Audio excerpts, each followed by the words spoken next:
Nous sommes au parking Broglie, c'est les 40 ans aujourd'hui de Parcus. On est avec Claude Frely, président de Parcus. Je voudrais qu'on fasse un petit point. 40 ans, voilà, c'est un sacré bail. C'est un bel âge, hein. C'est un bel âge. Ouais. Comment on faisait avant qu'on n'avait pas des infrastructures comme celle-ci? C'est vrai que la donne a complètement changé à partir des années 60. La voiture a progressivement introduit les villes.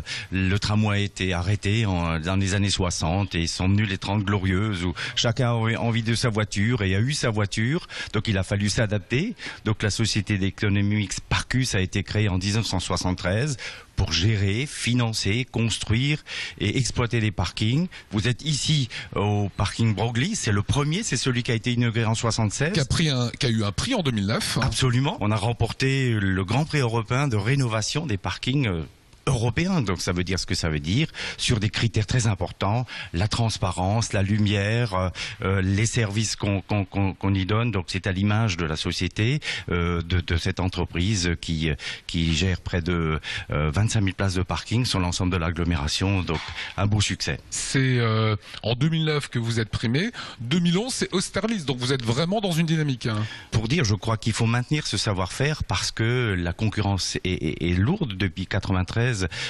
Il faut être en concurrence avec de grosses entreprises. Il faut savoir que c'est des appels d'offres. Hein. C'est des appels d'offres. Voilà, vous vous battez pour les avoir aussi. On se bat parce qu'au départ, les parkings ont été construits essentiellement par les communes, par des investisseurs. Et puis ensuite, on nous les a donnés en gestion. Je rappelle aussi que le Parcus gère l'ensemble de la voirie, donc 12 000 places de stationnement sur voirie. La ville nous a confié cela et je crois qu'il faut être au top à chaque appel d'offres. Alors j'ai vu qu'il y a également des développements, c'est qu'on arrive ici, on peut mettre son vélo, oui. On arrive ici, il pleut, on donne un parapluie, oui. Voilà. C'est un lieu de vie, je crois que au départ on a construit des parkings pour se garer tout simplement. Aujourd'hui il y a des services, un parapluie comme vous dites, la petite poussette, puis aussi il y a des places de courtoisie pour les dames, il y a aussi un éclairage qui est amélioré. Je crois que c'est recharge de voitures électriques. Hein. Voilà, absolument. On est un peu dans le multimodal. Aujourd'hui, vous pouvez venir avec votre vélo prendre une voiture.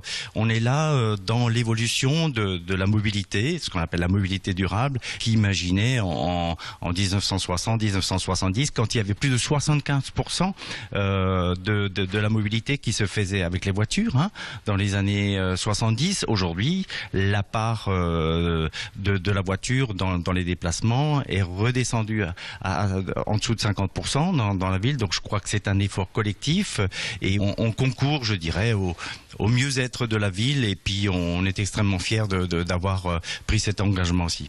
40 ans, c'est un anniversaire, ça veut dire qu'il y aura des cadeaux prochainement? Ah bah oui, il y aura des cadeaux. Je crois qu'en premier lieu, il faut d'abord penser aux salariés.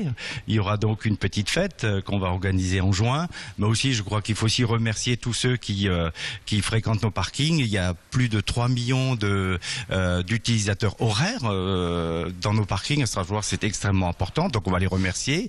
On va leur offrir, pour ceux qui viennent, une heure gratuite. Ils auront un petit coupon. Alors, avis aux abonnés, aux 4200 abonnés, celui qui est né le 25 mai 73 aura 1 an d'abonnement gratuit dans le parking ou de son choix, enfin normalement celui où il est. Donc vous avez noté la date, on profite d'Alsace 20, alors avis aux amateurs, donc ce sera une fête pour les abonnés, pour les utilisateurs horaires et pour les salariés. Je crois qu'il faut y penser aussi, mais Parcus participera à l'effort de la ville, à cet effort de rénovation de la vie en centre urbain.